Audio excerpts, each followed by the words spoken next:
Welcome back to the Deep Dive. Today we're tackling something pretty big, Citizens United, Yeah. the case that kind of turned money and politics upside down. Definitely a landmark case, one that's still sparking debates about, free speech and the power of money in our elections. Yeah, and we're going to try to break it down for our listeners, cut through the legalese and get to the heart of what it all means. Like, what actually changed? Why is everyone so riled up about it? And how is it still shaping American politics today? Right, because it's not just some dusty old court case. It's something that affects all of us. Exactly. So before we get into the nitty-gritty of the Citizens United case itself, can you give us a little bit of like a historical roadmap? Like, what were the rules about money and politics before this whole thing blew up? Yeah, so the idea of regulating campaign finance, it's not a new thing, believe it or not. It goes all the way back to the early 1900s. Really? Wow. Yeah, think about it. Back then, the big worry was corporations, throwing their weight around, forcing employees to donate to campaigns they might not even support.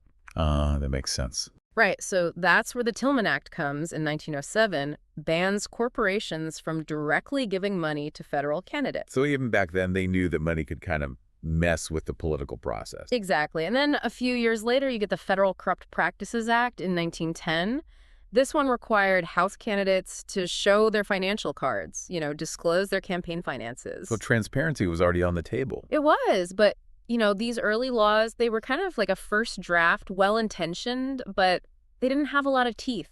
Enforcement was a problem. Okay, so good intentions, but not super effective. Pretty much. And it took a major scandal to really shake things up. Oh, you're talking Watergate, right? Bingo, Watergate was a game changer. Yeah. I mean, the public was outraged by all the shady stuff that went down, and that led to the Federal Election Campaign Act in 1971, finally, some real muscle behind campaign finance regulations. And so what did it do? Well, for starters, it made it mandatory to report both the money coming in and the money going out. Contributions and expenditures. Okay, so transparency is getting a major upgrade. Absolutely. And then in 1974, it gets even better. They amend the act to put limits on how much could be given and how much could be spent.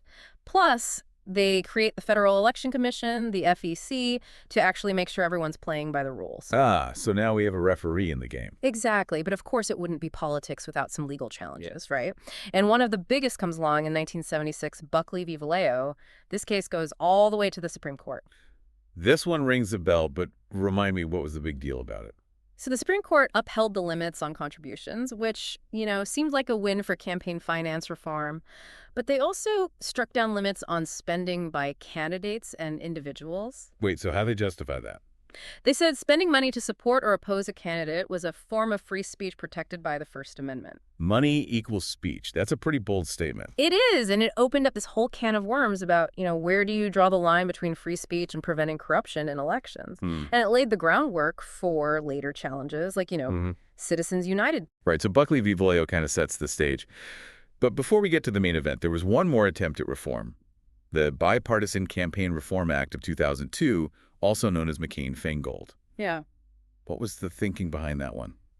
Yeah, McCain-Feingold was all about closing loopholes and trying to, reduce the influence of what they called soft money, those less regulated donations to political parties.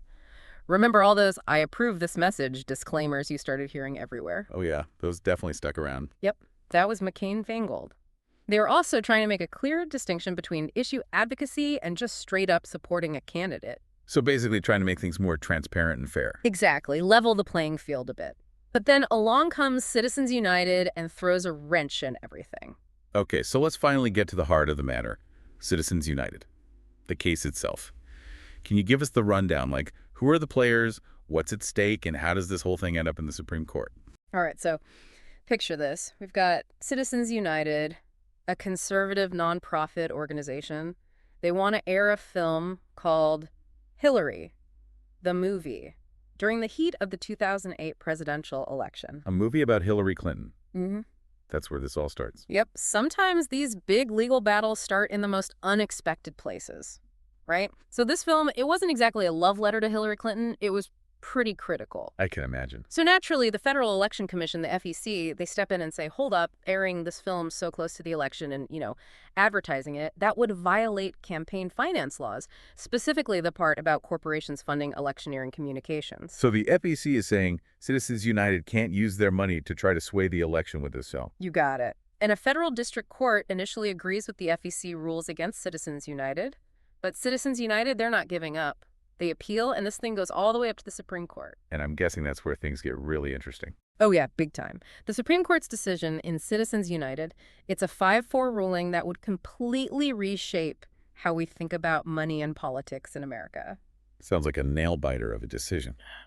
Even the justices themselves must have been wrestling with some major questions here. You bet. There was a lot of debate behind the scenes about, how broad this ruling should be. Chief Justice Roberts, he starts with a narrower opinion, but then Justice Kennedy, he pushes for a much more expansive interpretation. Wow, so they're really grappling with the implications here. They actually had to re-argue the case with these bigger, more fundamental questions. It was a pretty intense legal battle. So what was the final verdict? How did the Supreme Court ultimately rule? Well, the majority, they sided with Citizens United. They struck down those restrictions on corporate and union spending as long as it's considered independent. Independent spending, meaning they're not directly giving money to the candidate or coordinating with the campaign, right? Right. They're spending money to try to influence the election, but not directly handing it over to the candidate. So think TV ads, online campaigns, all those ways to try to sway voters. Gotcha. So the court basically doubled down on this idea from Buckley v. Vallejo that money equals speech and corporations have the same rights as individuals when it comes to political spending. Exactly. And that's where things really get controversial because the dissenting justices, especially Justice Stevens, they argued that this ruling totally ignored the difference between corporations and actual people. He warned that this would basically unleash a flood of corporate money into elections. And looking back, did that actually happen? Did Citizens United really change the game when it comes to campaign financing? Oh, absolutely. No Yeah. question about it. Citizens United, it was like opening Pandora's box. Yeah. I mean, in the 2012 election alone, outside spending more than doubled to $1.3 billion. Yeah. It dwarfed anything we'd seen before. Wow, that's a massive jump. So you're saying even without Citizens United, wouldn't campaign spending have gone up anyway? It's a good question, and it's hard to say for sure. But most experts agree that Citizens United, it threw gasoline on the fire. It gave corporations and wealthy individuals this huge megaphone in the political arena. I'm already starting to feel a little overwhelmed by all this. I get it. It's a lot to take in. Yeah. But understanding Citizens United is crucial if you want to understand how our political system really works today.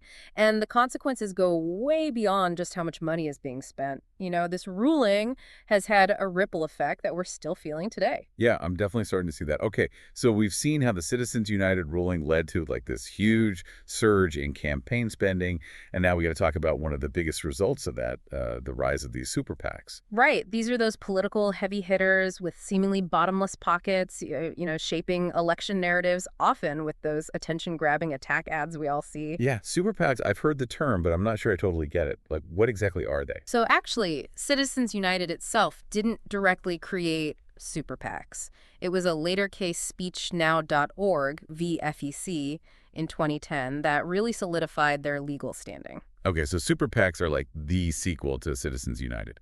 Kinda, yeah, you could say that. So before Citizens United, there were rules about how much individuals could donate to campaigns, right? Right, limits. Exactly. Those limits are still around, but super PACs, they found a loophole.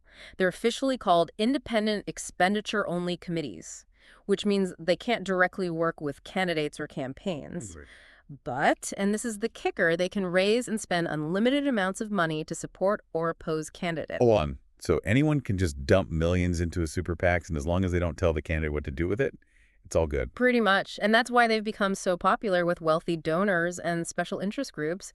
It's a way to flex their muscles in elections without being limited by those individual contribution caps. Doesn't seem very fair. What about that no coordination rule? Is that actually enforced? Well, it's supposed to prevent corruption, but in reality, it's not always so clear-cut. There have been cases where super PACs and campaigns find ways to, indirectly coordinate their activities. So it's like they're finding ways to wink and nod without getting caught. Exactly. Critics say super PACs are just a way for the wealthy to buy influence without being held accountable. And that's a big concern, right? So all this money is flooding into elections post-Citizens United, and a lot of it's going through super PACs. So what are they doing with all this cash? Well, think about those attack ads that dominate the airwaves during election season. Super PACs are often the ones bankrolling those campaigns. They can really control the narrative sometimes with misleading or negative information. It's kind of scary to think about these groups spending millions to manipulate voters with, half-truths or outright lies. It's definitely a valid concern. And it brings us to another dark side of Citizens United, the rise of dark money. Dark money. That sounds even more ominous than super PACs. What is that? So dark money is political spending by these nonprofit organizations that don't have to say who their donors are. They can pour tons of money into elections completely anonymously. So there's no way to know who's pulling the strings or what their agenda is. Exactly. Now, to be fair, dark money existed before Citizens United, but the ruling made it a lot easier for these groups to operate and spend big on elections. Wait, but didn't Citizens United deal with corporations? Not nonprofits? True, but remember the core argument of the court. They said restricting corporate spending was a violation of free speech rights. That logic applies to nonprofits too. So after Citizens United, dark money groups could say, hey, we have a First Amendment right to spend money on elections without revealing our donors. So basically it created this loophole where they could hide in the shadows. You got it. Ah. And that's a big problem for anyone who believes in transparency and accountability in government. It becomes almost impossible for voters to know who's trying to sway their vote and what their motives are. We're talking shadowy networks of nonprofits, shell corporations, anonymous donors. It's like trying to solve a puzzle where all the pieces are missing. Talk about making informed decisions as a voter. It's almost impossible. It really undermines the whole idea of informed consent in a democracy. Voters should know who's trying to influence them and what their interests are. Dark money makes that practically impossible. Right, so it's not just about protecting the donors' identities. It's about hiding the real purpose of the spending. Like these dark money groups, they often do issue advocacy, right?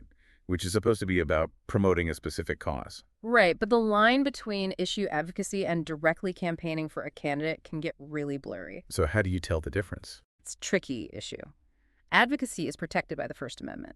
But if a group is spending money to directly support or oppose a candidate, that should be regulated as a campaign contribution. With dark money, it's super hard to track what's really going on. It sounds like a recipe for disaster. It definitely raises concerns about corruption and lack of accountability. And it contributes to this feeling that the system is rigged in favor of the wealthy. Yeah, it's pretty disheartening to think that those with the most money can operate in secrecy and have so much influence while everyone else is left in the dark. I understand. It can be overwhelming, but it's important to remember that there are people and organizations working hard to shed light on this and fight for reforms. That's good to hear. But before we get into solutions, let's talk about the bigger picture. What are the long-term consequences of Citizens United for American democracy? Yeah. We've talked super PACs, dark money, but what does it all mean in the grand scheme of things? Well, one of the biggest worries is that it's created a system where money talks literally. When corporations and wealthy individuals can spend unlimited amounts to influence elections, it creates this uneven playing field where the loudest voices belong to those with the deepest pockets. So instead of one person, one vote, it's more like $1, one vote, which kind of defeats the purpose of a democracy where everyone's supposed to have an equal say. Exactly. It creates this cycle where wealth equals political power, and that can drown out the voices of everyday citizens. And it's not just about elections either. This influence spills over into policymaking too. You know, politicians who rely on big money donors are more likely to prioritize those donors' interests over the needs of their constituents. So it affects not just who gets elected, but what they actually do once they're in office. Right. It's like this vicious cycle where money buys influence, which leads to policies that benefit the wealthy, which allows them to accumulate more wealth and buy even more influence. It's a pretty bleak picture. It's a disturbing pattern for sure, and it contributes to this growing feeling that the government doesn't really care about ordinary people. It fuels this perception that the system is rigged in favor of the rich and powerful. And that kind of cynicism and distrust can be toxic for democracy. Mm-hmm. Now, if people believe the system is rigged, they're less likely to participate and vote. Absolutely. It undermines faith in the whole system and makes people less likely to get involved in the political process. Can lead to apathy and disengagement, which just gives more power to those who already have it. So it's like this weird paradox. Citizens United was supposed to be about protecting free speech, but the flood of money it unleashed actually makes it harder for ordinary citizens to have their voices heard. That's a great point, and it really highlights how complex this issue is. There are no easy answers. But understanding the consequences of Citizens United and having these conversations about how to address the challenges it's created for our democracy, that's a crucial first step. Okay, so we've covered a lot. We've talked about the legal basis for Citizens United, the rise of super PACs and dark money, and the broader implications for our democracy. It's a lot to process. It really is. So much to unpack. But before we spiral into despair, let's talk about solutions. Hmm. What can be done to counter all this, the influence of big money in politics? Are there any efforts underway to actually reform the system? Oh, absolutely. There's a growing movement for campaign finance reform, and it's gaining momentum. Okay, so what are they trying to do? Well, one of the big goals is to overturn Citizens United itself, Mm. either through legislation or maybe even a future Supreme Court ruling. That sounds pretty ambitious. I mean, Right. considering how ingrained this whole money equals speech idea has become. Yeah, it's a long shot, but there are several proposed amendments to the Constitution out there aimed at clarifying that corporations don't have the same rights as people when it comes to political spending. So basically saying money isn't speech after all. Exactly. It's a steep climb, though. These amendments would need a supermajority in both houses of Congress and then be ratified by three-quarters of the states. Yikes. That's a lot of hurdles to clear, It is, but it's a fight worth having. for sure. So a constitutional amendment is one path, Mm. but are there any more immediate steps that could be taken, to address the problem right now? Yeah, there's a lot of cool stuff happening at the state and local levels, actually. Many states and cities are trying out public financing systems for elections. Public financing, how does that work? So the basic idea is to give candidates an alternative to relying on big money donors. They can get public funds if they meet certain criteria. So instead of chasing after billionaires, they could focus on getting small donations from regular people. Exactly. Like Yeah. New York City, for example, they have this program where candidates who agree to limit their spending and rely on small donations can get matching funds from the city. Oh, that's interesting. So it's like leveling the playing field a bit. Right, giving those candidates a fighting chance without being beholden to special interests. I like it. So what about transparency? We talked about how dark money makes it impossible to know who's really bankrolling campaigns and what their motives are. Are there any efforts to shine a light on that whole shady world? Transparency is huge. And there's some good news on that front. Some states and cities are passing laws that force nonprofits that engage in political spending to disclose their donors. So no more hiding in the shadows. Right, like Maryland, for instance, they have a law that requires nonprofits spending big on elections to register with the state and reveal who's giving them money.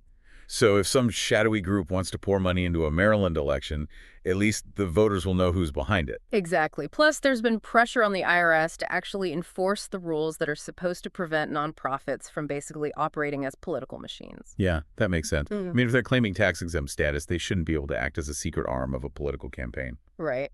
The IRS can actually revoke the tax-exempt status of organizations that do too much political activity.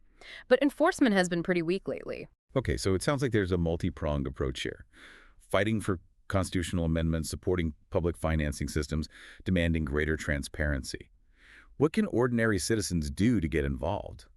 How can we make our voices heard on this? Well, the first step is education. Learn about the issue, understand the arguments on both sides, figure out where you stand.